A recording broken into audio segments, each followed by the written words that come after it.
Hello and welcome to this week's Football Talk podcast with myself, Josh Cole, and Dave. Open arms, open something Don't say. else. I was going to say, don't say open arms. If you've seen the new Football Manager trailer for FM21, don't open arms is incredible. They've got a new. So you know how you can give team talks like calm, concentrate, passionate, things like Yeah, that. yeah. They've now replaced that with gestures. And one of the ones, so Okay. their example is Tom Cleverley comes to see you for a meeting. You open your arms and his morale, his body language improves. It's like What? it's really weird. Yeah, it's really bizarre. But I yeah, can't imagine many managers being open arms 'cause that's kind of like wanting a hug.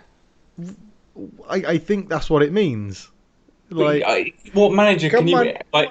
come on, hug me, hug me.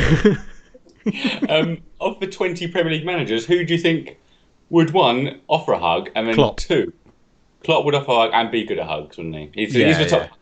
I would have put Mauricio Pochettino up there in hug rankings. Hug, yeah, I agree. I Yeah, agree. I mean, fine. Well, maybe that's just me wanting a hug from him. Yeah, Would you- true. Would you So still if want a hug Ole from him came if to he you manages and Man wanted to United? hug you, what would you be like? Oh, sorry, mate. What? I missed that. Oh, if Ole came to hug you, would you Yeah, be like, "What are you doing, Ole?" Or would you be like, "Oh, you just nestle into his warm embrace"? I'd embrace it. Yeah, I'd embrace it. Yeah. I'm What's a the, hugging sort of guy. So what's the age difference between you and Ole? Like it's got to be consensual or something.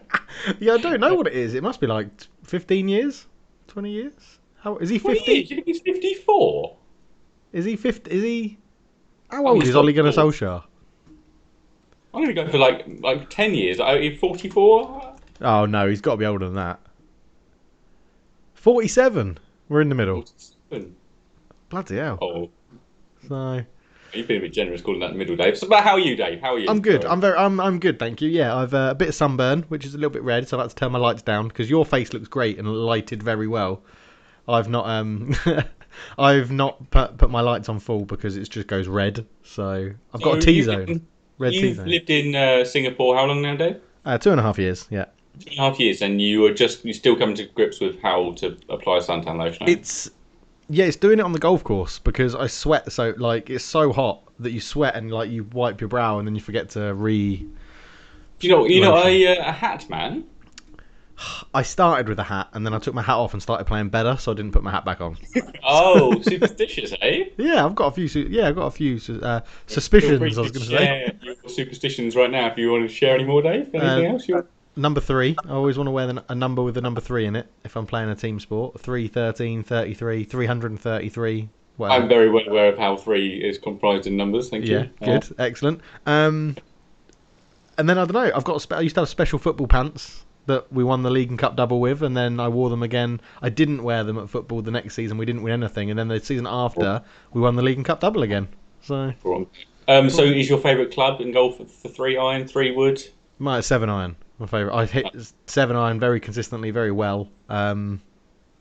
Yeah, and then I'm getting pretty consistent with all of them now. So Oh, check yeah, this guy out. Look at the big brains on Brad. Nice. yeah. But anyway, I'm Well, good. How are you? How are you? How are you? yes, good, thank you. No golf yet this week. A bit of a shame. So I Oh, need to get out on the range. But let's talk about some football. We're going to cover some news, quiz, reviews, Wikifiles, unsolicited Wik pick. We might actually start calling it, I feel like. But news is a little bit lighter than news. I think we're going to cover it. It's going to be embedded within the review section. But there's obviously it was the final throes of the transfer window. The domestic transfer window is still open, and I've got a couple of transfers that I wanted to kind of throw your way. First one, we spoke about him previously, and we'd spoken about this player previously as kind of being the potential number three goalkeeper at a top six club. But he's taken the move early to a lesser club. Jack Butland yeah, signed for Crystal Palace, back up to Guaita. yeah. Is that going to get his career back on track, or is that just more of the same for him? I think it could. I think I I really rated Jack Butland when he first burst on the scene with Stoke, and he got I think just in and out of the England squad as well. Did he get capped? He must have got capped for Yeah, a I think he's been friendly. capped. Yeah, Yeah. yeah, yeah. So I think it's a good signing, and I think the thing with Palace is they've got no reason to drop Guita at the moment. So he's relying on an injury Yeah. or a outstanding performance in the League Cup if Palace are even still in it. I don't know what their result was last time, but it's a step up in it because he's back in the Premier League. So Yeah, just in case we get abuse, his bursting onto the scene was with Birmingham when Stoke took the plunge, didn't they?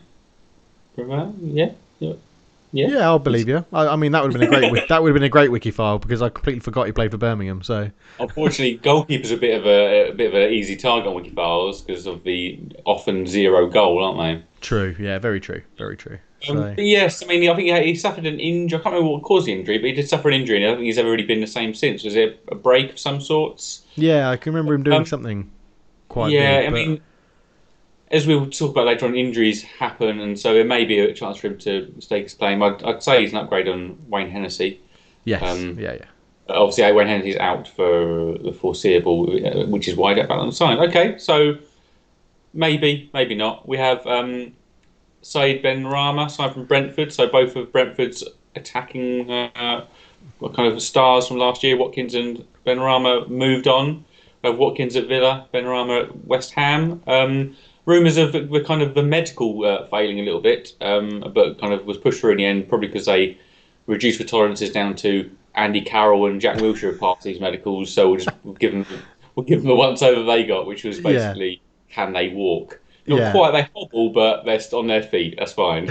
It's an interesting signing because I think it was going to be just a permanent signing until he failed the first medical, and then they made it.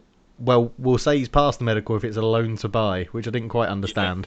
No. Um, but it could be a good signing. It could be.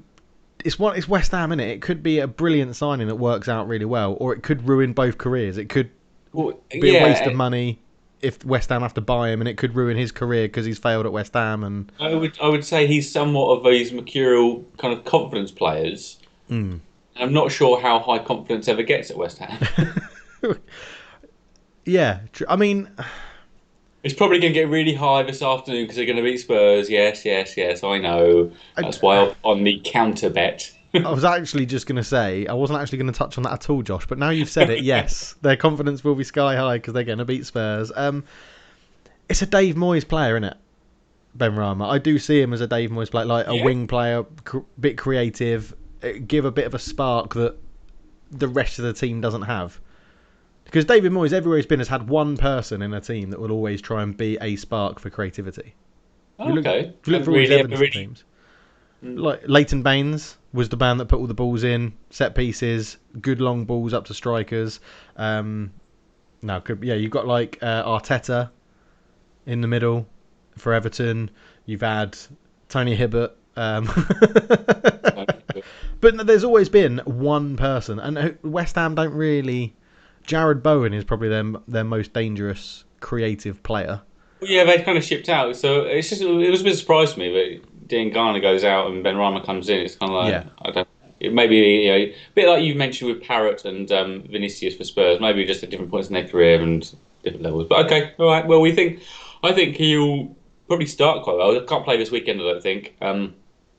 But he will still have confidence and he'll be buoyed by a Premier League side coming in for him. But yeah, I think as potential. I think you probably see Fornals drop out and yeah.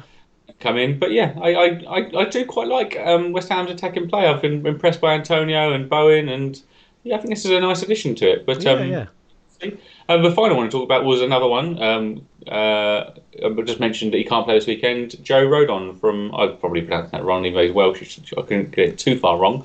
But from Swansea, the bit that I don't know, it sits nicely, but not nicely with me, is that Spurs really kind of just took Swansea for a ride. Not only did we take their chairman from them this summer in a restructure, their chairman now works for us. So I feel like their chairman may know something about their finances. But when Yeah. we came in for Rodon, it was, with 20 million, nothing less. And then we eventually, obviously, we knew that they would take less, and we eventually settled on 11 million plus a bit of add-ons. And Swansea fans are very upset at the way they've It's let it's an things interesting. go. I think we have like I've Ben got Godfrey had been transferred for a bit more. yeah. They had a season, but yeah, I've, it's nice for Spurs, but not nice for Swansea, is it? yeah, I've got a friend who's a Swansea fan, and in our football group there, I'll just try and find the message very quickly, and he was basically trying to justify why it was a decent price for Swansea to get for Joe Rodon, and everyone was sort of saying, "No, you're completely wrong," and it basically was going on his injuries that he's had.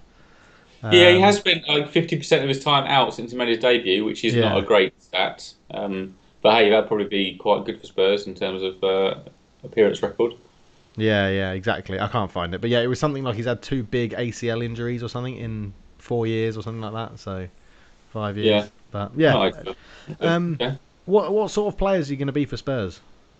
Just a, I think he's squad number 14 straight in. Can't play Europa League. Obviously, can't play this weekend. But I think we'd left ourselves a little bit lighter at centre back. yeah.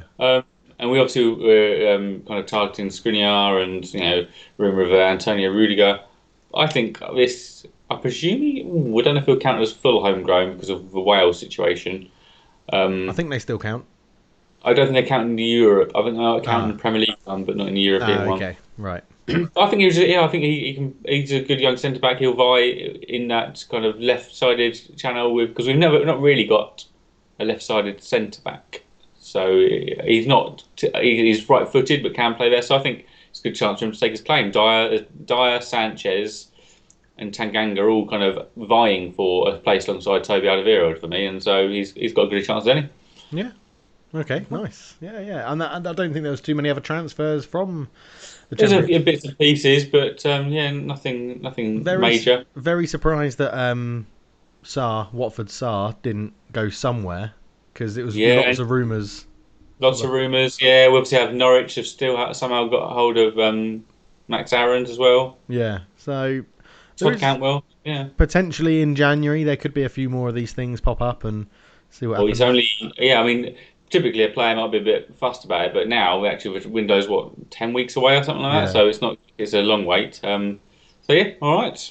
Nice. That's all we've got for news this week. Should we crack on? Well, very quickly on news, because we're going to go into fixture reviews, I thought it would be worth chatting very quickly about how bonkers the season is just outside of England, not just in England, but outside of England as well.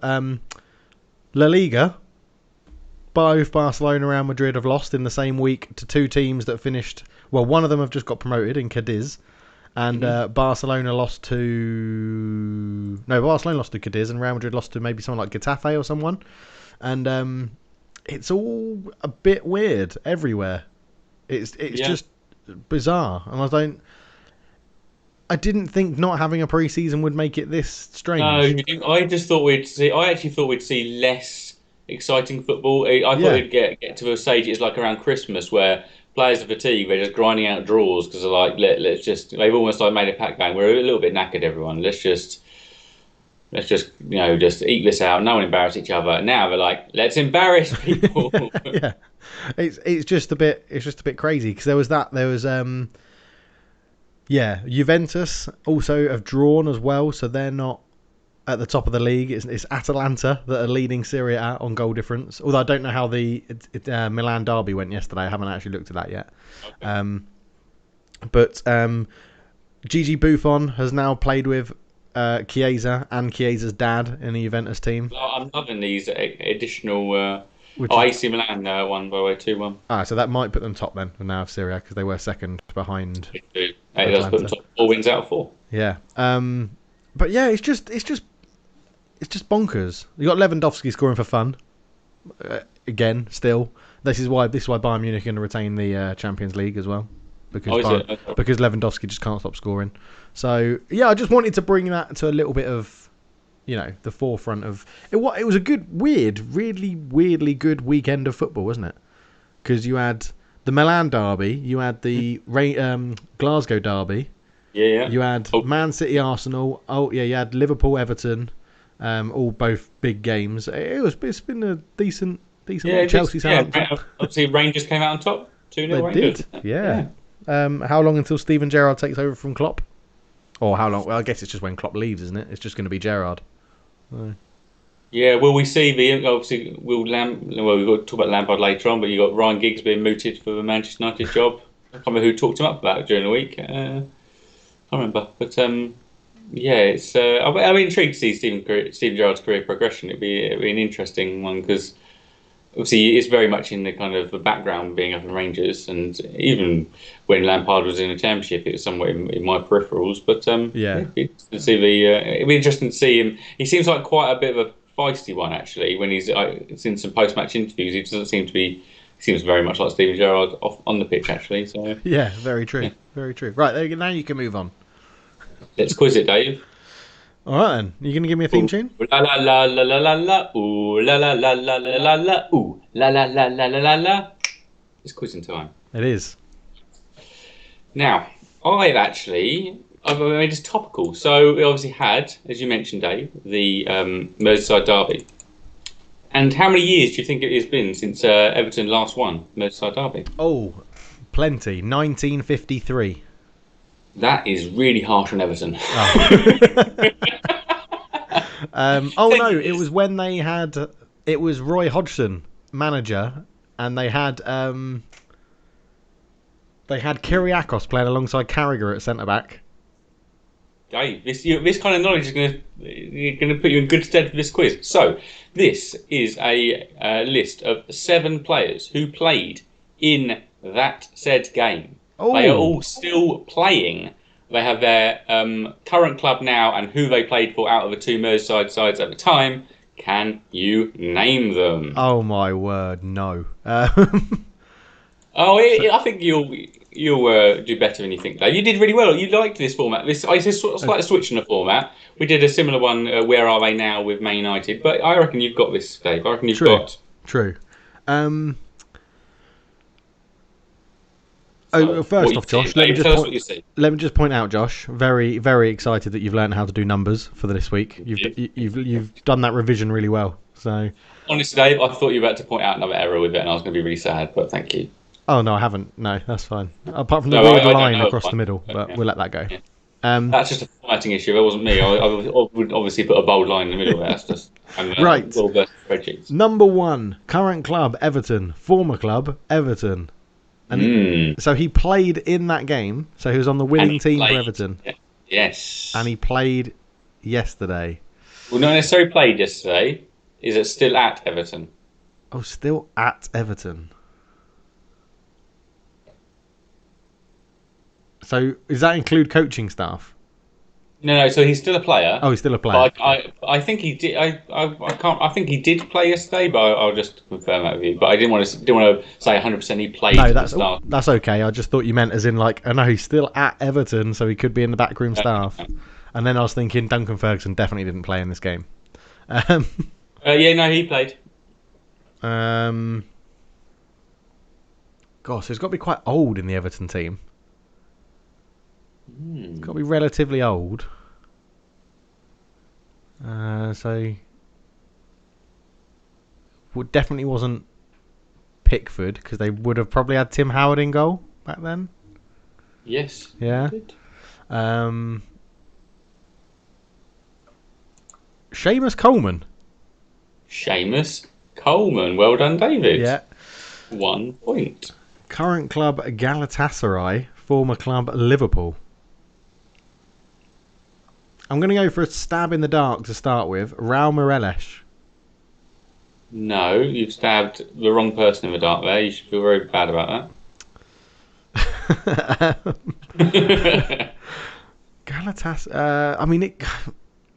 Kyriakos could be at Galatasaray or Istanbul. I don't think Kyriakos is at Lazio. Kyriakos looked like he was on the brink of retirement at that point in time. So 10 years later, I fear for him. Right, I'm going to drop down to number 6 because I think number 6 is Mascherano. You are incorrect there, Dave. Oh, is one of them Mascherano? None of them Mascherano. Oh, did Mascherano play in that game? Is he still playing? I think he would have been at. Wouldn't he have been would he have been at Barca by then? I don't know. Galatasaray. Who was in that squad? I remember. Yeah, he'd have been Barcelona then, by the way. What was Liverpool's team? It was Torres, Gerrard, Joe Cole. Who was on the right? Can't remember the right wing. You need to remember the right wing. Oh, crap. Centre mid was... You need to remember centre mid. Oh, I swear it was Raul Meireles, because... Yeah, Raul Ramirez played, but he's retired now. Yeah. And he finished his career at Fenerbahce just to. Oh, okay. Oh, yeah. I do remember seeing him in the yellow and blue of Fenerbahce stripes. Kyriakos, Carragher. So it's neither of them. The thing is, I can't remember subs. I can't remember who's come on. And you need to know a sub. Oh, come on. Come on. Hello, Chazana. Hello, Ross, everyone. Sorry. Hello, all the viewers. You're currently watching me struggle on the quiz. Which is why we added face cams to the quiz thing, so that you can see Josh's smug face that he's going to get got a good quiz. It's getting a little bit smug because Dave was like, these are getting a bit too easy. I don't know if you want to even try a bit, Josh, because I'm just smashing these out of the park. If you watch back, that's a very good impression of Dave. That is a good impression, yeah. It's a spot on. Yeah. Spot on. What do you go to number 7? How's that, Dave? Is that going to give you some... Phil Jagielka is number 7. Oh, he's got some confidence up now. Here we go. Yeah. Dave, what's number 2, 3, 4, 5, and 6? 2 players that now play for Lazio, who currently play for Lazio, who played for Liverpool. Yeah, reunited. Who on earth? One would have just transferred there this summer, and the other has been there ever since he left Liverpool, I think. Really? Oh, Lucas Leiva. Slaver has been the one. I think he moved there he moved straight from Liverpool. Yeah. 3 years ago. Lucas Leiva, okay. Who came on as a sub or started in midfield? Started in midfield. And the other one joined the other one who plays for Lazio was actually in the Premier League last year. Yeah, he was, and I can't remember his name, and he's that Spanish right winger. No, he's not, Dave. Oh. I don't know who a Spanish right winger is. Is he not? Spanish tick, right wing, cross. Who on earth is your Spanish right winger? Is he not a right? Maybe I'm getting him confused. Is he attacking midfielder or something like that? No. He didn't play for Liverpool last year in the Premier League. He played in the Premier League last year. So played for Liverpool in this derby. Yeah. Played for other clubs last year. Got a little loan move, I think, to a Premier League club. Helped to keep him up, and then moved on to Lazio this year. It's not. I was going to say Ryan Babel, but Ryan Babel is another answer. I'm going to give you Ryan Babel as number 2 at Galatasaray. okay. But also, Ryan Babel's not Spanish, and you said he was Spanish. Yes, because it's not the answer you're looking for. No, I know. Oh my god, I swear I've got a name on the tip of my tongue, but I can't just put it... Okay, you know, this player would have started for Liverpool in the match, would have started in a key position. He's Spanish. Oh, Pepe Reina. Pepe Reina. Poo Dave. Right, we haven't even touched on number 3 yet, Dave. No, Istanbul. Another Daniel Sturridge. No, he's not playing, is he? He's a free agent. That reminds me, I've got a podcast to listen to about Daniel Sturridge, which will be very good, so I'll listen to that later on. Oh, okay. Good. Do you want to share with everyone what it is? It's Football Talk Podcast. Listen to it. It's back catalogue available on YouTube, Spotify, and SoundCloud. And you can catch us on Twitter at Football Talk. Remember, there's no A in football. Boom. There we go. Tick that box. Subscribe, like, interact. Yeah, definitely do all of that stuff. Subscribe, like, and interact. Oh my God, Istanbul. Who plays in Istanbul? Istanbul, always forever. You and me. Istanbul. Peter Crouch talks about him in his podcast a number of times as being just a little bit like full on. A little bit full on. Yeah, would like stud him and just jump against him and. He's a buffalo, not a gazelle. A buffalo, not a gazelle. So is he a centre back? He's a centre back. Kyriakos. The centre backs they played in that game was Kyriakos and Carragher. It's Roy Hodgson. Do you reckon there might have been another centre back playing at right back? Yeah, probably. Yeah. Who knows out of these three who would have been the best choice to play at right back? Who would have... Ross has got it, and he's even put in the chat. It's really frustrating knowing he knows the answer, but he can't put it in chat because he knows that I can see the chat. I would put him down as a hard man from Eastern Europe. Skirtle. Skirtle. Pokemon Skirtle. He played at right back. Well, I don't know who played right back. I'd imagine maybe Carragher or Kyriakos. I don't know. No, it must. They wouldn't have, at that point. It must have been Kyriakos and Carragher at the centre back. I don't know. They had Paul Konchesky at left back. Oh, God. No wonder why Roy Hodgson got sacked after about 10 games. Yeah, I'm gonna have to. I know I don't want to watch this game. Okay, and your final one plays for Newell's Old Boys, Argentinian right wing. Scored a fantastic goal Oh, for Maxi Argentina. Rodriguez. There you Yeah, go. yeah. I don't know what I'm giving you out of 7 there because I literally spoon fed you most of that. Yeah. I can definitely give you 2. No, 3. You can give me 3. Lucas Leiva, yes. Lucas Leiva, And Phil. Ryan Babel was a half. No, I'm going to give yeah. you half for Ryan Babel. Lucas Leiva, Phil Uh, Jagielka, and Seamus Coleman is 3. I'll give you 50%. I'm going to give you 3.5 out of 7. Thanks, mate. That's a pass. We'll take that.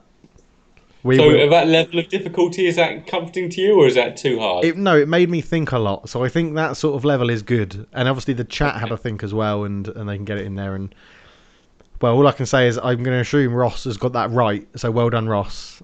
You can now put all your answers in the chat if you want to. But Okay, so just in case you're wondering, people, I'll run through the 11, and the players just quickly. We had Tim Howard, Johnny Heitinger, Phil Jagielka, Leighton Baines, Sylvan Distan, Seamus Coleman. There's a lot of defenders there. Phil Neville, a lot of defenders still. Arteta, Osman, Cahill, Yakubu, with Dinyar Bilionetdinov coming on, Tony Hibbert coming on, and Jermaine Beckford. Wow. For Liverpool, we had Pepe Reina, Jamie Carragher, Sidiris Kyriakos, Paul Konchesky, Martin Skirtle, Joe Cole, Steven Gerrard, Raul Morales, Lucas Leiva, Maxi Rodriguez, Fernando Torres, and coming off the bench, we had such firepower as David Ngo, Ryan Babel, and Milan Jovanovic. Wow. That is Roy Hodgson and Kenny Dalglish's legacy. That is dreadful, isn't it, that Liverpool team? Yes. Dreadful. Right. Right, let's move on. Let's move on to the reviews. Just a quick note, Dave. We need to pick up at some point in this our sensible betting with Josh and Dave. So we do. It will be after the reviews. Or do you want to do it now? No, let's do it. We can mingle it in to the reviews if you want. Mingle it in. If you're happy to mingle it in, we'll start off with, we've just talked about 10 years ago. Let's talk about yesterday, the Sander Westerveld derby, Everton v Liverpool. Ooh, mama. This has got some talking points. Liverpool season's over because Virgil van Dijk's out for 9 months. Because Jordan Pickford has done it. I've been a bit of I wouldn't say a crusade, but I've been a bit of a kind of enlightenment. You're on a crusade. You're on a crusade.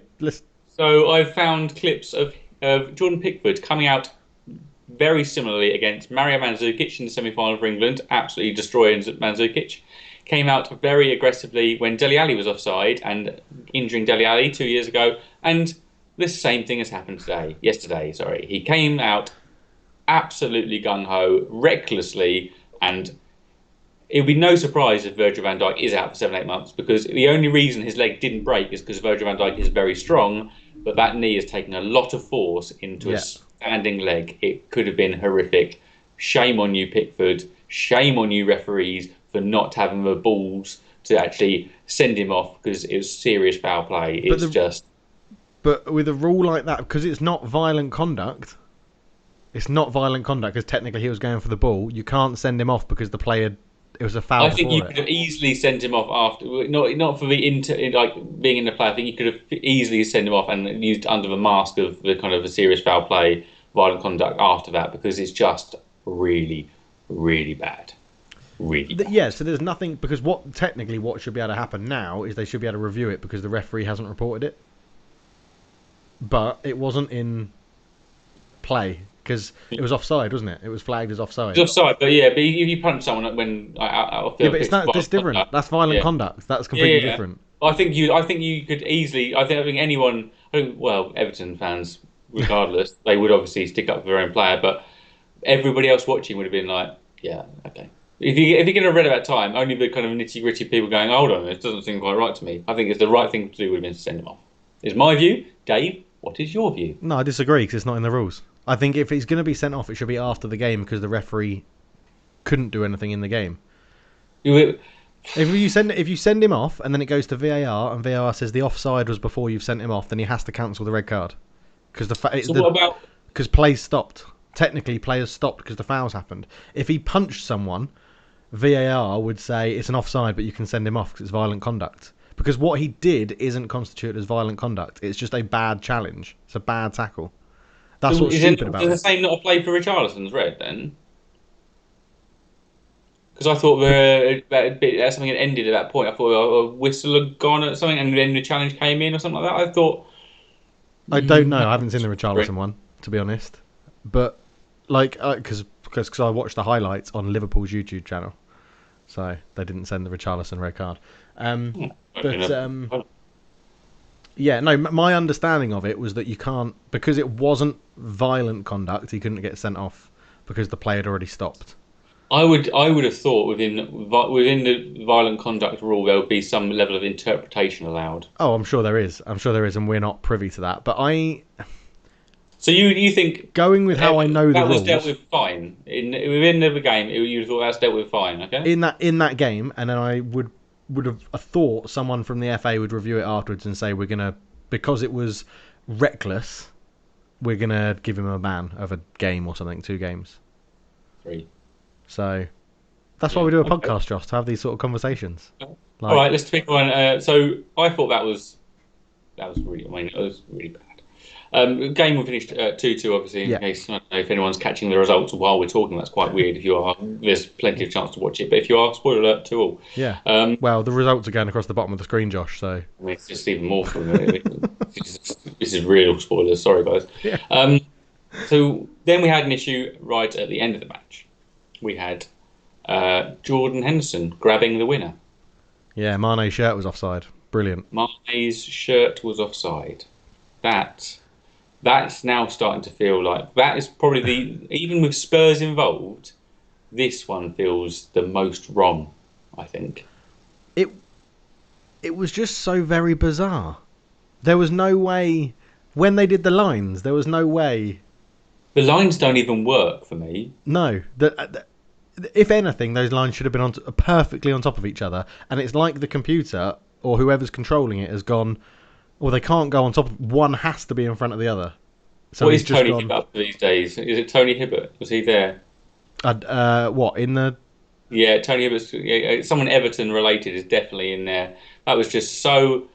I mean, obviously the rule has changed, hasn't it? Because of the use of the arm. It is now the top of the sleeve. That's why it's on his arm. Yeah. But it just seemed to. I don't know. It's just. But I agreed with. So there was some fallout on Twitter. Obviously Liverpool fans, but I agreed with them when they're like, the thing is, if Mane rolls his sleeve up and does it like a cuff, like up like this or something, then he's onside. Like it was stupid. It should have been a goal. It should have been a goal.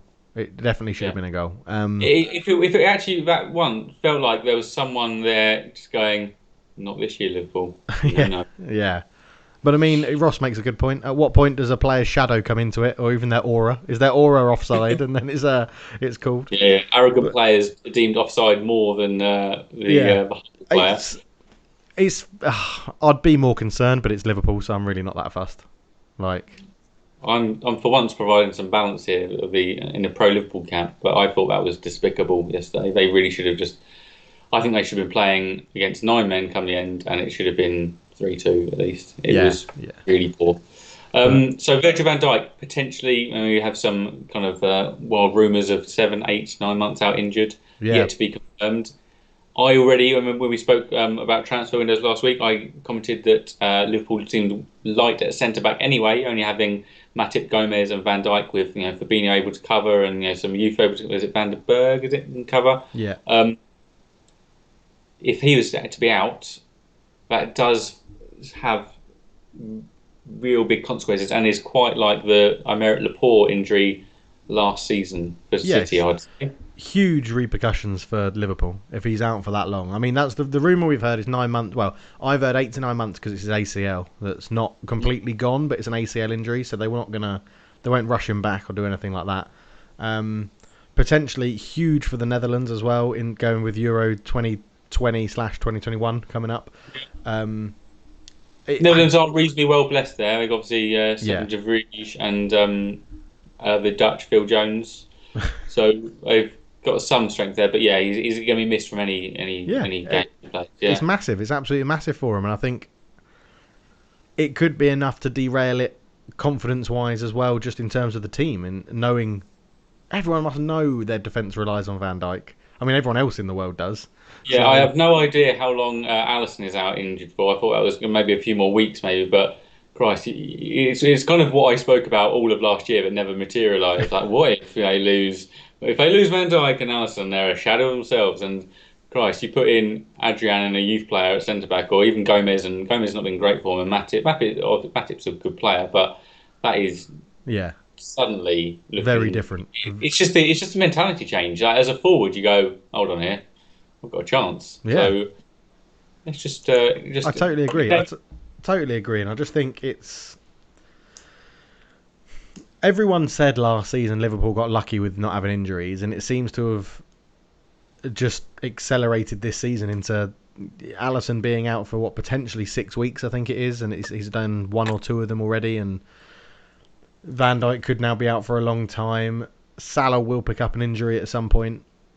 Mane has already had to self-isolate for 2 weeks, didn't he, because of COVID? So it's just strange. It's just strange. It's just a bonkers season. That's why I called it the episode. That it's just, no one really wants to beat anyone, but when they do, they want to absolutely smash them. Nobody wants to defend. It's like, it's just bizarre. Just bizarre. Yeah. So Alisson's injury has got no return date yet on physio room. If anyone uses physio room, he's got no return date yet. Obviously, I don't know. Thiago took obviously a fair old whack. Is there any repercussions for that from Richarlison's challenge? And obviously, Oxlade-Chamberlain is obviously injured because he's spent half his time injured. Yeah. But let's talk about the goals. Goals, okay. So Dominic Calvert-Lewin obviously bagged the kind of equaliser. Lovely header that was. Really good header. Really nice. How long can he keep this up for? Not the season. I think there's this kind of, what's that kind of management and not theory about that norming, storming, forming. I feel like there's just kind of, they've got new players into their side, and they're like, great, it's all working well. There will be the lull. Like James will just suddenly he didn't play much football last year. I like just when Alvaro Morata came into Chelsea. It was like, he's great. It's like, he's never really played. Oh, James obviously has done this, but Alvaro Morata never really played a full season anywhere. I mean, he was being relied on as the main striker for a full season. It's a very different kettle of fish.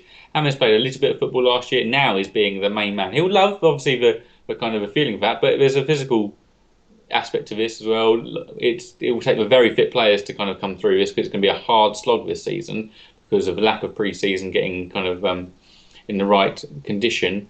And which is the amount of games they're going to play. So there will be times when it slips away, and they've improved their first 11 but their squad is still their squad. If Sigurdsson comes on for Allen, it's not quite the same, and even who's replacing James and who's replacing Calvert-Lewin, they all will need time in and out. So I'm happy for Calvert-Lewin doing well so far. He's obviously scored for England during the week or last weekend. Great to see. He's just got a lovely leap on him. He's just becoming a lot better. So he is improved, but I can't see him being up there in the goals. He'll be up there in the goal scoring charts, but I can't see him going for Golden Boot personally. Yeah. Okay. Yeah. Fair enough. So I mean, so it was a header from Dominic Calvert-Lewin. You had a header from Michael Keane from the corner.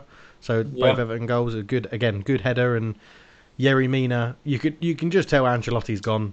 They haven't got Alisson in goal. It's Adrian in goal. Yerry Mina just stand in front of him. Just stand in front of him, and he did really well and put him off. And Liverpool's goals, so Mane, 2 minutes in, wasn't it? 3 minutes in, something? Lovely, yeah. And right at the start of the second half, Everton missed a very similar chance to that created. James Rodriguez whipped it out, Digne crossed it in, and Tom Calvert-Lewin came to go in and just missed the ball. So it could have been very different. But yeah, Mane's got a good goal. And the love goal, I mean, I get annoyed by Steve McManaman in general, but this isn't confined to Steve McManaman. This is confined to all commentators throughout the land. I was like, he's got no backlift on. This is Salah's goal for. He reacted quickly. Yeah. He was stood in the same. I can only think they mean he didn't run onto it, or he didn't move, because he was stood in the same position. He lifted his leg backwards and swung through. That lifting the leg backwards is called backlift. Then he followed through a goal. But McManaman just declared he had zero backlift. No, because that's just kind of prodding. Yeah, it's prodding, isn't it? It's a toe poke. Yeah. It's a toe poke if you don't have if you watch a toddler run up to a ball, then stop, and then push, that's kind of what that would look like, Steve. But it was a good game. It was an entertaining game. Yeah, exciting. Yeah. It was good fun, and I'm sure it ruined quite a lot of accumulators one way or the other. I don't think. It started off mine well, actually. Yeah. Oh well. So yeah, talking of bets, I did have a bet on this one as well. We'll bring up the screen at the end of the review, just so everyone can have a quick look. But I did my winning bet, so 2 bets a week, and my winning bet was in this game, and it was Mane and J-Rod to both have at least 1 shot on target, and it got me 50p on, £2 back. So yeah. And this was the first of my accumulators. My unsensible bet this was. This was the highest odds on all of the 4 games. It was a draw. I was like, yeah, I actually thought this would be a draw, but the other ones were getting riskier as they went on. Yeah. Okay. So probably Everton are happy with 2 there because they probably should have lost it and lost some men to suspension. Yes. But we'll move on to the Graham Lasso derby, Chelsea versus Southampton. Oh, and Chelsea. Goals galore, quality attack, shocking defence. Might as well just have that as the tagline for all of Chelsea's game this season, I reckon. I agree. I can't see. I mean, it's the sublime with Timo Werner's second goal where he flicks it over McCarthy and then heads it in. Absolutely brilliant. Loved that goal. Thought it was superb. To the ridiculous where you've got a back pass going to Kepa who pulls out of a 50-50. What's he doing? And then actually slid and blocked a cross onto his own post, because I don't understand how he didn't just slide in and put that behind for a corner. I don't know what he was trying to do, because if you watch it in slow-mo, he actually slides and tries to like hook his foot round it to put it out for a throw, I think. But I'm like, what? Just put it behind for a corner, but he slides in. Made me leap out of the Oliver Kahn book, who used to spoon balls behind rather than come out to danger. I was like, I'm going to do a corner. But it's just, I don't see how Chelsea can... Back in goal, making the difference. Yeah, I don't see how Chelsea can challenge for a title with that defence, and I don't think Mendy in goal is going to make... Is it Mendy?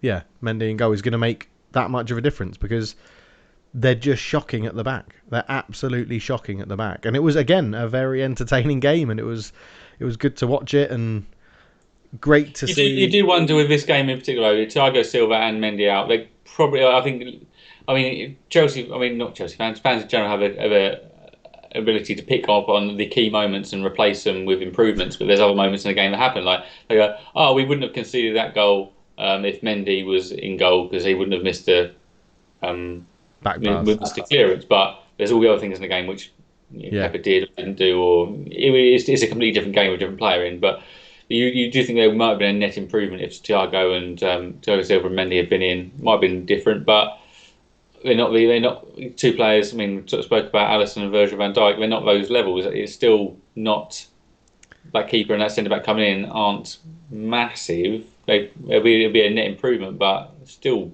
pretty poor. Yeah, I just, it's just Chelsea are just bizarre. I don't get it. I don't. Are they going to win enough games by playing that sort of tactics, football, whatever you want to call it? But I just can't see. I can't see them winning enough, which means Lampard gets sacked.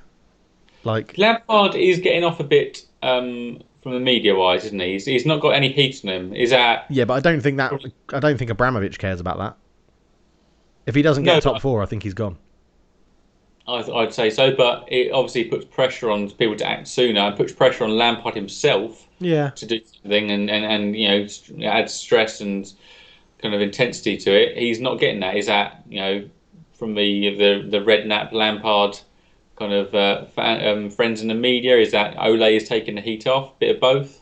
Bit of both, probably. Yeah, friends in the media and other managers not performing as well, and bigger talking points around football in general, I'd say. So yeah, there's a lot going on. There's a lot to cover in terms of VAR and COVID, and there's only so much they can write about. Exactly. But it's good to see Timo Werner getting a brace, scoring a couple. Yeah, I want him to do well. I've always liked Timo Werner. I've always wanted him to do quite well. He scored. I mean, both goals were defended very poorly. The first goal. Yeah, the first goal. Stevens got absolutely done, and then Waddle 3 kind of glides past them. The second goal, I've never been a big fan of Alex McCarthy personally, but I've got beef with Alex McCarthy because of FIFA. It's not. I had to sign him because I just couldn't score past him, so he became my 4th choice goalkeeper at Man United. Like it was all live on stream as well. I just couldn't. I had to sign him because I couldn't score past him. It was ridiculous. Super Alex McCarthy. Anyway, Yeah. but yeah, Timo Werner. The thing with Timo Werner, the first goal, I feel like he should have shot a lot earlier. I was thinking I didn't know what was going to happen. I was like, oh, he's just going to put it onto his left and fire across or cut inside, and then but he keeps going and going and going. Yeah. And It's like he had to get to the centre of the goal before he could shoot, because that's where the training drill had happened, where he scored all his goals or something. But yeah, I mean, it was a good game. Southampton did well, and I just loved seeing the joy on Theo Walcott's face when they scored that equaliser. He was very joyous, wasn't he? He was so happy, and he didn't even score, and he knew he hadn't scored it. He knew Vestergaard had got the touch, and it was lovely to see. Yeah, I just love it when footballers are happy. It's just something. Mate, Theo Walcott contributing to a defender to score a goal. Theo Walcott's come home. What's Gareth Bale going to do this afternoon? Oh, I don't know. It's just Get sent off. Get injured, probably. Why? Why did you do that, Dave? Because it's Gareth Bale. So, first sprint, hamstring goes, out for the season. Move on. Emmanuel Adebayor derby, Man City versus Arsenal. We talked a lot about teams not being able to defend. What happened here? Why did this happen? What a boring game. Yeah. And weirdly, Arsenal actually played really well. Yeah. Created loads of chances. It was a defensive, I say masterclass, but it seemed like a masterclass in the dour defensive displays this season. It was just defensively sound. It was like, oh, okay. Even weirder, given the fact that David Luiz was playing, because Holding got injured in the warm-up. So... Yeah, down the right side, playing right centre back. You like stats? What have you got to hand the XG for this? Because 1.43 for Man City, 0.84 for Arsenal. Oh, okay. I thought it would have been. I thought from the highlights, I thought Arsenal would have maybe had, but just over 1. But no, okay. With a Saka chance, you thinking? Yeah, because they had the Saka chance. They had Aubameyang putting a cross for. I want to say Lacazette, but it may have been Saka for a header that went straight at Ederson from like just outside the 6-yard box, which was a decent opportunity. Probably not a clear cut, but they had a couple. Ederson made a couple of saves, but yeah, Matt. And also, question for you, because I couldn't watch this live because it was like 1 o'clock in the morning and I was in bed waiting for my alarm to go off for the Man United game. What happened with Aguero and? It's weird. Sarah, is it Sarah Massey or is that our friend from school? That's a girl we knew from school, yeah. It's Sian Massey. Sian Massey. Right, it's weird, okay. So, it's down in the corner, and the ball, Aguero's challenging, I can't remember who's challenging, but the ball goes out, and Aguero goes up and shouts to the lineswoman to, something or other. Then they're walking away, and then he kind of just puts his arm around her shoulder and tugs it a little. Like a little bit of a, I'm the alpha here. Just kind of tugs a little. I don't know whether he'd done it to a male referee. Maybe he's got a kind of a strength he operates with a male, and they've been a bit more physically robust. Maybe he didn't expect her to kind of jolt a little bit. But the fact that he's done it, you then have a connotation like, well, would he have done it with a male? Would he have done it with a female? He did it with a female. Is that weird? It doesn't look right. I'll share a link later on. Okay. So you can see it, but it's just a bit creepy. It doesn't sit well with me. Is there anything repercussions you think coming his way after 1 match ban or anything, or is it just a bit of a? It's nothing that serious. I think he probably could have been given a yellow card in the match. Right. Maybe, but he'd have been like, "What the hell?" Aguero's always come across as a nice guy. I just can't think there'd be anything untoward, but it doesn't look right. Okay. Well, I look forward to the clip to see it. Yeah, because I haven't had a. It's 3 points though. Man City get 3 points, which is vital. Yeah. It's going to be. I feel like it's going to be a bit of an open season. So, and Ruben Diaz looking good actually. Yeah, I think in the box. But my shout out is for Kyle Walker. Obviously, I'm a fan of Kyle Walker from Spurs days. Honestly, I think he might be the most physically impressive player I've ever seen on the pitch. The speed he operates at and the kind of his lung capacity, just the amount of sprints he gets through is for a man who's getting on now. He's in his 30s. He is just phenomenal. He really is. Yeah, and did a really good job on Aubameyang yesterday, and kind of somewhat operated in the back three because of Cancelo tucking in. And tucking forward. But yeah, really impressed by Kyle Walker again. Yeah, I've just seen the video. Ross just retweeted it for me. It's a bit strange. I think it might be a bit of a, he's just used to a bit more of a robust sort of strength and does what it's doing. It didn't look malicious. The way it's sort of come across in the media is it was a bit malicious and a bit. Yeah, no, I think it's easy to kind of make assumptions on that one. Yeah, it is definitely. Thank you, Ross, for that as well. So, yeah, good win, a decent win for Man City. Always good to beat another bigger team rival in it. So, and then let's move on. Let's move on to the good game, the one everyone wants to talk about. Okay, go for it. With Giuseppe Rossi derby. Whoa. Giuseppe Rossi played for Newcastle. Didn't he? You could have gone Alan Smith. That would have been safer. Yeah, he went on loan from you to Newcastle. Played more times in the league for Newcastle than he did to you. Oh, I didn't know that. I used to love Giuseppe Rossi. I chose it, Dave. Don't be calling out for Alan Smith here when I'll give you a little present. I really liked Alan Smith as well. But yeah, anyway. I just really like people that don't succeed at Man United. Diego Forlan, bad injuries, and yeah. Anyway, good game. Terrible start. Luke Shaw own goal, reflexes. I mean, natural reaction, isn't it? Just to stick your foot out, and it just unluckily. Yeah, I don't think it's too much. Ideally, if a player operates perfectly, he'd just clear that and he'd go out for a corner or throw in. But didn't get there. It's just kind of summed up his season so far. Really. I was happy with the performance in general. I think games last 90 minutes, and you've got to play for the whole 90, and we just happened to score 3 goals in the last 5 of those 90 minutes. Last 5 or 6 minutes, whatever it was. But it was good. It was a good bit of character. I think we dominated the game. I think we deserved the win, really. 28 shots, though. So yeah. I mean, Newcastle are currently conceding an average of over 17 shots a game. Which the side that last did that was Sunderland, and we know how that ends. Yeah.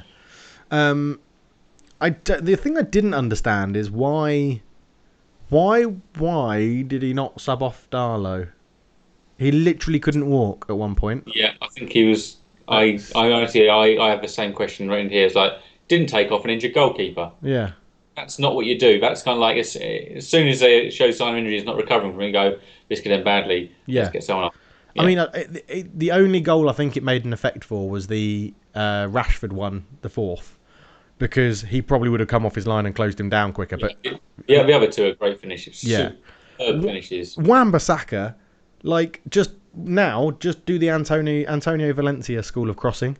Just hit every cross low and hard as you hit that shot, right? And you'll either get a corner or a deflected goal. Done. Yeah, his first senior goal for Wan-Bissaka. Yeah. I think there's a little bit of gloss added to the score sheet with the late goals, but I think it'll be a bit of a confidence boost. I would say that Newcastle fans are probably getting a bit tired of Bruce if they weren't already, because you go a goal up against a side who are obviously frail. Fragile. Yeah, you take it to them, but he just sat back and defensive, and it's just I don't quite get it. To be honest with you, didn't fit right. I think, again, his game plan is always against a bigger team. Steve Bruce with Newcastle always go for a draw. So they got that win, and it was like, well, why? There's no need to go and aim for a second. We'll take the draw. But also, quick shout out to VAR. Never a penalty. Obviously, I'd love Bruno if he had scored, but I think justice was done, and never a penalty. But we can lead that on to the bets again, Josh. So. Yes. Okay, but in this I had. It's been quite a penalty-heavy season so far, and obviously Man United have had a penalty in their last 6 games now. So I put a bet on 40p for there to be a penalty in this game. Done, dusted, 95p back. Lovely. Thank you very much. Boom. My other bet was a penalty to be awarded, a penalty to be scored in Arsenal-Man City, and it wasn't even one awarded. So my other bet, my accumulator had obviously Everton, Liverpool draw, Chelsea, Southampton to win. Arsenal, Man City, Arsenal to win, Newcastle, Man United, I think Newcastle a draw. So, that fell flat in his face, which I fully expected, so I only put the 10p on because I'm sensible. Yes, sensible betting-ish. But the game, I'm really happy. I'm hoping it does give us a bit of a confidence. It was really interesting to see. I thought Juan Mata was probably my man of the match. When I was watching it. Yeah, I agree. Yeah, him and Bruno linked up really well. I think Dan James actually had a really good game. Bit too greedy at times, but was dynamic in situations where we needed him to be. Van der Beek came on, looked a little bit rusty at the start, but grew into it, and obviously played a big part in the goal. So yes, exactly. Second goal, yeah. And it puts Man United up to the heady heights of 14th. So Winner, just winner. about where we predicted you. So that's great work. Winner, winner, chicken dicker. Chicken dicker. Chicken dinner. Chicken dicker. Oh my Chicken goodness. dicker. And if you sort the table by goals against, you have Liverpool in top position, Man United in third position, and Chelsea in sixth position. So Incredible. defence is strong in the top six so far. Yeah. Lovely stuff. Right. So That brings us to the reviews for the week. yes, so very quickly on the screen right now is the betting scenario. You can see that we're both in profit. As Josh said, total bet on for him this week was 50p, and he gets a return of 95 pence. Total bet for me this week, £1, returns of £2. And I love a shot on target bet. You do, apart from the week when you should have done it last week. And yeah, you didn't. I should have done it last week. So what does that put the grand sums to then, Dave? What are we at? So I think it puts you to £16.95, did you say? Yes, that's right. And I need to log into the VPN to check mine, so I will let people. We'll give a Twitter update on the sensible betting to see how we're going. I think that probably puts you just ahead of me. I'd say. I think I'm on just over £17. I think so. Yeah. But do you have a target to end the season at? Are you going to try and keep it going, or are you thinking, you know what, it'll be what it'll be, or are you going to try and increase it by like a? I think it'll be what it'll be. Yeah, I think it'll be what it'll be. I'm not too fussed. If it goes, we picked an amount of money that we were happy to do. So if it all goes, it all goes, and then I'll just rely on my end of season bets coming in. So. Okay.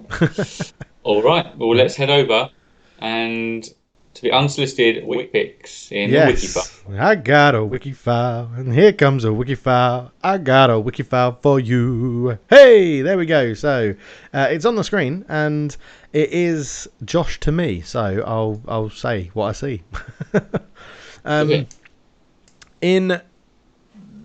Since the beginning of time until 2001, he was at Torquay United as a youth player. He was actually born in their training grounds. And then 2001 senior team, 5 appearances, 0 goals for Torquay United. 2001, 2005 got him moved to Southampton, 0 appearances at this time in Southampton, but during that time had loan spells at Torquay, 11 appearances, 0 goals. So he went back to Torquay after 2 failed seasons at Southampton. 2004 Doncaster Rovers, 0 appearances, 0 goals. 2004-2005 Wycombe Wanderers, 37 appearances, 2 goals. That got him a permanent move to Wycombe Wanderers. 2005 for 4 years until 2009, playing 107 times, scoring 9 goals. He then got a 1-year move to Watford, potentially 6 months even. 2009, 21 appearances, 2 goals. He then went to Portsmouth in 2009 as well. 2010, 0 appearances, 0 goals. 2010 to 2016 saw him play for Newcastle United 150 times, scoring 1 goal. 2015, he went on loan to Wolves, 5 appearances, 0 goals. He got a permanent move to Wolves in 2016-2017, making 5 appearances, 0 goals. 2017-18, he dropped down the leagues to Oxford United, 14 appearances, 0 goals. And he's currently from 2018 till now, he's currently at Gateshead, 61 appearances, 1 goal. And we don't have his total numbers. Well, so he's 386 appearances, 14 goals. Okay, screams defender. Screams defender. He's currently player manager at Gateshead as well. Oh, wow, okay. Where and is his Gateshead? Premier League time is all Gateshead's up north. Yes, it's near Newcastle, isn't it? Yes, I think it is, yeah.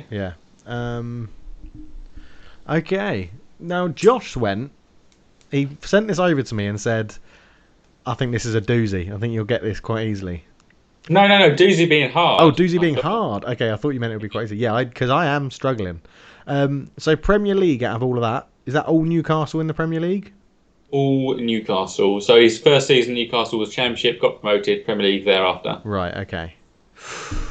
Ooh, okay. So, what's the big transfer we've got? I mean, who couldn't cut it at Watford and Portsmouth and then move to Newcastle and played 150 games? It's got to be English. Got to be English with a career like that. Yeah. I cannot offer you any international stats. Okay. Good to know. So he's not going to be very good.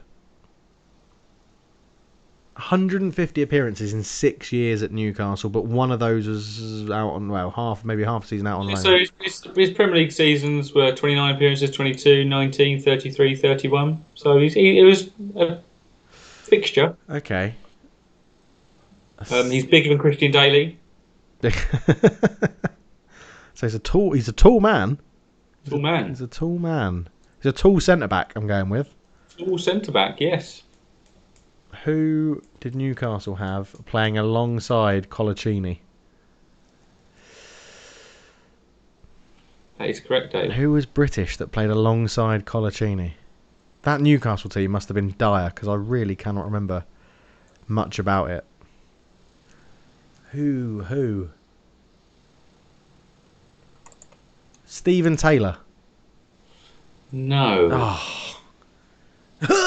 I've been shot. The actor Stephen Taylor. I actually think Steve Taylor's still playing in the MLS somewhere. I think actually. I'll tell you in a sec. On their squad. Oh man, who was British that partnered Colaccini? No, he's now in India, Dave. He's playing for what was Delhi Dynamo, Odisha FC. There you go. But yes, he was at Wellington Phoenix before that. Come on, Dave. Come on, you've got this. It's in there somewhere. Filter. Get your Excel spreadsheet out. Yeah, filter. Signed for $2 million from Portsmouth. Annoyingly, all I've got in my head is Sylvain Distin, but I know it's not him. Sylvain Distin wasn't there. No. No, because he's French and he's played for Everton a lot. That's true. In Portsmouth. What's Mapu Yang and Mbio up to these days? Just signed with. Hey, they signed him for $2 million from Portsmouth after he didn't play a game. Yeah. It was so in demand that they thought, I best get a hold of this guy. His value's going to go right up. Oh my God, who is this? Thank you. Thank you very much. And he is British or English? He is English. Who? His middle name's James, so definitely English. What English centre-back did Newcastle have? Oh my God, this is torture. This is absolute torture, Josh.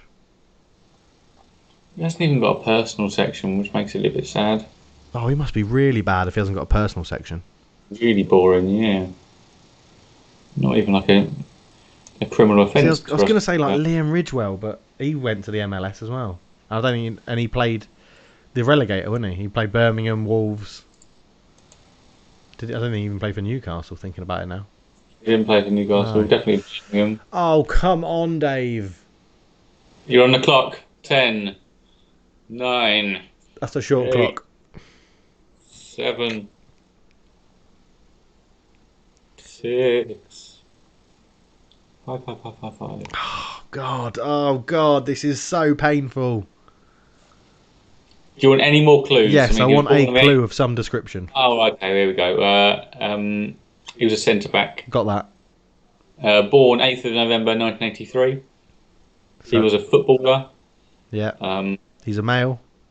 Male, yeah. He was sent off on 3rd of May 2015. He was sent off picking up a second yellow card after a late challenge on Jamie Vardy. As Newcastle lost 3-0 to Leicester. Their 8th defeat in a row after match manager John Carver accused said player of deliberately getting himself sent off. Oof. Oh, do you know what? I remember that. Strongly denied. No, I'm not going to get it. Give me the name. Mike Williamson. Oh, how have you got? Where have you pulled that from? Yes. Mike Williamson. As if he's managing someone now. Yeah, Gateshead FC in the National League North. Mike Williamson. Wow. Williamson. Did anybody get that? I'd be intrigued to know. I doubt it. Any big Willie fans out there? I'm going to argue, Josh. I think that would be the hardest Wikifile you've ever given me. Really? Yeah, I would say even when there, it was rich with information, rich tapestry of information there. I know, but even after we did, even the ones we did in the watch along quiz where we got drunk, the pub quiz drinking one, where I don't remember those. Yeah, we gave them outside rain. It didn't have to be Premier League. Yeah. That was harder than those, I'd say. Even Ross had to Google it. See? Oh, So you stumped this is. everybody with that. Beautiful, beautiful wiki I file. just absolutely went hard in there this week with the quizzes and the wiki files, and I just wanted to embarrass you in front of your friends. No, I didn't think that was too hard. I thought it was difficult for sure, but yeah, I don't know. I've always found those British players difficult Yeah. without a foreign club abroad to pin it on. You seem to have been a bit more kind of familiar with them, so I thought that maybe you'd find it easier than me. It's always hard to judge, isn't it? Because we don't know what's inside each other's heads, but I appreciate it was difficult. And the quiz, that was kind of, I was okay, wasn't it? I Yeah, was the a bit quiz of a was thinker. good. They were both Yeah. the wiki file was just difficult because I just had blanked Mike Williamson from my memory. For he's Yeah, I obviously can understand that. I yeah don't think he's in. He was quite a big man, though. I yeah swear, 6'4" he was. He was definitely bigger than Christian Daly. definitely Yeah. definitely bigger. So but yeah, good. I enjoyed it. I enjoyed it. Yeah, I enjoyed it. Oh, well done. Yeah, we both won a bet this week. Yes, we did. We're both We money are up in total. money up, one fun up, Fun up. funny up. The funamometer is up. So yeah, quizzes were okay, wikis are okay. Your team won, my team to be confirmed.